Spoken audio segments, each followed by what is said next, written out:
सभी फ्रेंड्स को एक बार फिर से मेरा मोस्ट वेलकम। मेरे यूट्यूब चैनल सारथी पे आप सभी का स्वागत है। वैसे अभ्यर्थी जो एसएससी एमटीएस 2025 की परीक्षा में शामिल हुए थे उनके लिए खुशखबरी है एसएससी की तरफ से।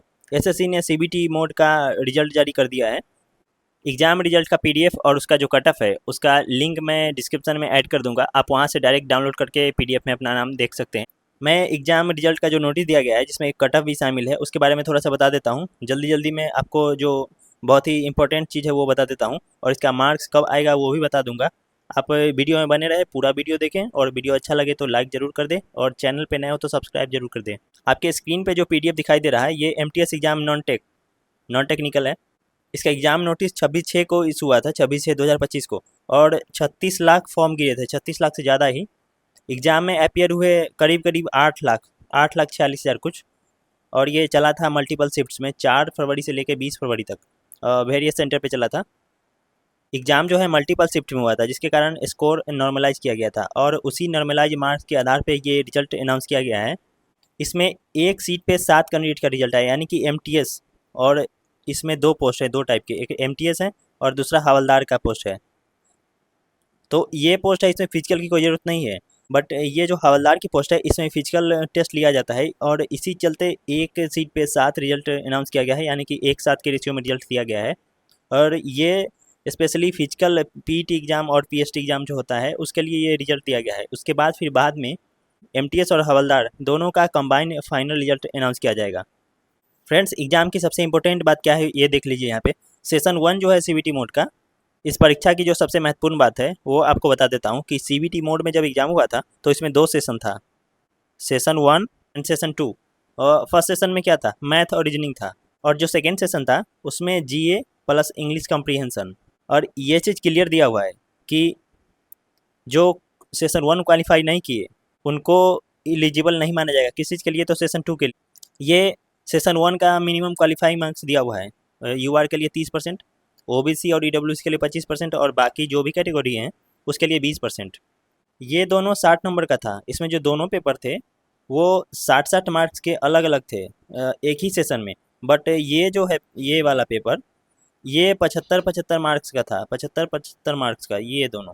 और आपका मेरिट लिस्ट जो बनेगा इसी के आधार पे बनेगा, सेशन 2 के आधार पर, जिसमें आपका जीए और इंग्लिश कॉम्प्रीहेंशन था।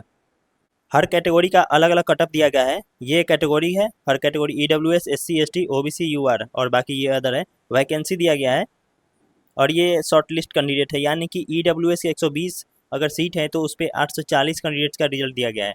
उसी तरह यूआर का बता देता हूँ, 448 सीट पे 3136 कैंडिडेट्स को अभी पीईटी के लिए और पीएसटी के लिए बुलाया जाएगा। फिर बाद में कंबाइंड रिजल्ट दिया जाएगा।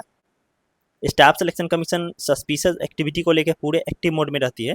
2 रोल नंबर यहाँ पे दिया गया है, ये और ये दोनों का जो है विथहेल्ड किया गया है, यानी कि इसमें अभी इंस्पेक्शन होगा और डिटेल स्क्रूटनी की जाएगी। उसके बाद ही इस पर डिसाइड किया जाएगा कि क्या करना है। सीबीटी एग्जाम के बाद 727 ऐसे कैंडिडेट्स पाए गए जो मल प्रैक्टिस में इन्वॉल्व थे और इनको वार्निंग भी दिया गया था ड्यूरिंग एग्जामिनेशन, यानी कि सीबीटी मोड का जब एग्जाम चल रहा था उस टाइम भी। इसके बाद भी ये नहीं ठीक हुए, मतलब सुधरे नहीं, तो इसी कारण एसएससी स्ट्रिक्ट एक्शन ली और 727 जो कैंडिडेट्स हैं इनका रिजल्ट प्रोसेस नहीं किया गया है।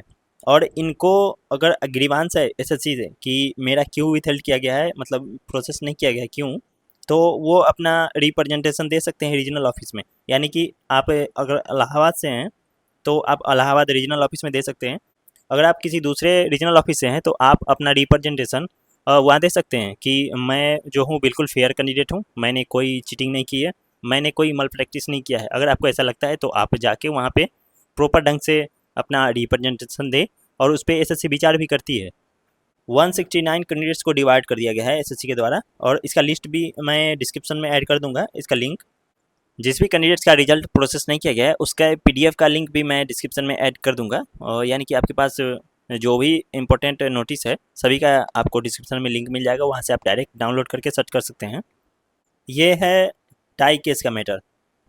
टाई केस का मैटर 4 है, कैटेगरी वाइज है कि इस आधार पे नॉर्मलाइज मार्क्स के आधार पे सबसे पहला, दूसरा है सेशन 1 का, और तीसरा जो ओल्ड एज रहते हैं, मतलब ओल्डर रहते हैं, 2 में जो ओल्डर हैं उनको कंसिडर किया जाएगा, और चौथा है अल्फ़ाबेटिकल ऑर्डर। इस एग्ज़ाम का फाइनल आंसर की और मार्क्स अभी अनाउंस नहीं किया गया है, और जो भी कैंडिडेट्स क्वालिफाई किए हैं और जो क्वालिफाई नहीं कर पाए यानी कि डिसक्वालीफाई हुए हैं, क्वालिफाइड और नॉन क्वालिफाइड, ये सभी कैंडिडेट्स का मार्क्स वेबसाइट पे बहुत जल्द ही अपलोड कर दिया जाएगा। वैसे कैंडिडेट्स जिनका रिजल्ट प्रोसेस नहीं हुआ, जिनका विथहेल्ड कर दिया गया या फिर जिनका नाम डेवर लिस्ट में आ गया है, तो आप कमेंट्स में बताएं कि मैं आपकी किस तरह से सुझाव या मदद कर सकता हूं कि आप एसएससी के पास अपना रिप्रेजेंटेशन दे सकें। और अगर आप फेयर कैंडिडेट हैं यानी कि आपने कोई चीटिंग नहीं की है, आपने कोई मल प्रैक्टिस नहीं किया है, तो आप बेझिझक कमेंट्स में बताएं कि मेरी ये समस्या है और इसका निदान बताइए। और जहाँ तक संभव हो, सारथी के नाते मैं आपको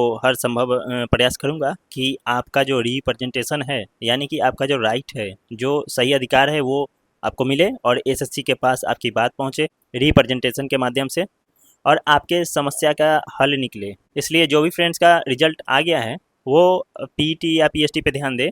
और अभी बारिश का समय है तो इस बात का भी ख्याल रखें कि बारिश में ना दौड़े, थोड़ा बच के रहें। और जिन कैंडिडेट्स का रिजल्ट नहीं आया है वो अपकमिंग एग्जाम पे ध्यान दें, इसमें ना पड़े कि मेरा रिजल्ट नहीं आया तो मैं डिप्रेस हो जाऊंगा। आप अच्छे मन से, खुशी मन से और थोड़ा सा रिफ्रेश करें अपने माइंड को और फिर नेक्स्ट एग्जाम की तैयारी में लग जाए। मेरा वीडियो देखने के लिए सभी को एक बार फिर से बहुत बहुत थैंक्स। वीडियो कैसा लगा आप कमेंट्स में ज़रूर बताएं। सभी को मेरा बहुत बहुत धन्यवाद।